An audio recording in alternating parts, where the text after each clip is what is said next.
കേരള സർവകലാശാലയിലെ RSS ഭാരതാംബ വിഷയത്തിൽ വിസിയുടെ ഏകപക്ഷീയമായ നടപടികൾക്കെതിരെ സിൻഡിക്കേറ്റ് അംഗങ്ങൾ കടുത്ത നിലപാടിലേക്ക് പോവുകയാണ്. ഷീജ തിരുവനന്തപുരത്ത് നിന്ന് ചേരുന്നുണ്ട്. ഷീജ, കഴിഞ്ഞ ദിവസമാണ് വിസി റിപ്പോർട്ട് സമർപ്പിച്ചത് രജിസ്ട്രാർക്കെതിരെ. ഗവർണറോട് അനാദരവ് കാണിച്ചു എന്നാണ് ആ റിപ്പോർട്ടിലുള്ളത്.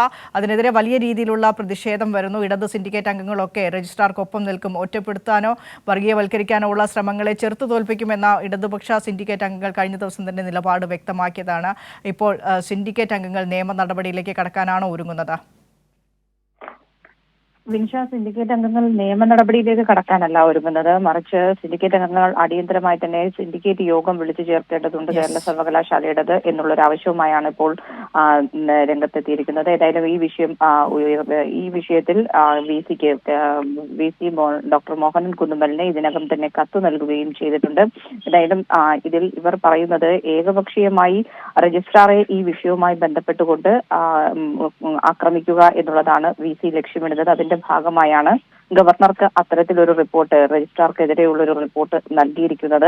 ഏതായാലും ഇത് സിൻഡിക്കേറ്റുമായി ഒരു തരത്തിലും ആലോചിച്ചിട്ടോ ചർച്ച ചെയ്തിട്ടോ അല്ല ഈ വിഷയത്തിൽ വിസി നിലപാടെടുത്തിട്ടുള്ളതോ റിപ്പോർട്ട് നൽകിയിട്ടുള്ളതോ. അത് ആ ഒരു സാഹചര്യം നിലനിൽക്കുന്ന പശ്ചാത്തലത്തിൽ രജിസ്ട്രാറെ ഒറ്റതിരിഞ്ഞ് ആക്രമിക്കുന്നതിന് വേണ്ടിയുള്ള നീക്കം അത് അനുവദിക്കില്ല എന്നുള്ളത് തന്നെയാണ് ഇടത് സിൻഡിക്കേറ്റ് അംഗങ്ങൾ വ്യക്തമാക്കുന്നത്. അതിന്റെ അടിസ്ഥാനത്തിൽ തന്നെയാണ് ഇപ്പോൾ വിസിക്ക് അടിയന്തര സിൻഡിക്കേറ്റ് യോഗം വിളിച്ചു ചേർക്കണമെന്നാവശ്യപ്പെട്ടുകൊണ്ട് കത്ത് നൽകിയിരിക്കുന്നത്. ശരി, കേരള സർവകലാശാലയിലെ RSS ഭാരതാംബ വിഷയത്തിൽ സിൻഡിക്കേറ്റ് യോഗം ഉടൻ വിളിക്കണമെന്ന് സിൻഡിക്കേറ്റ് അംഗങ്ങൾ ആവശ്യപ്പെടുന്നു. രജിസ്ട്രാർക്കെതിരെയുള്ള വിസിയുടെ നടപടിയിന്മേലാണ് സിൻഡിക്കേറ്റ് യോഗം അടിയന്തരമായി വിളിക്കണമെന്ന ആവശ്യം സിൻഡിക്കേറ്റ് അംഗങ്ങൾ ഉന്നയിക്കുന്നത്. ഏതായാലും രജിസ്ട്രാറെ ഒറ്റപ്പെടുത്താനുള്ള നീക്കം ചെറുത്തു തോൽപ്പിക്കാൻ തന്നെയാണ് സിൻഡിക്കേറ്റ് അംഗങ്ങളുടെ തീരുമാനം. STJ ആണ് വിശദാംശങ്ങൾ പങ്കുവച്ചത്.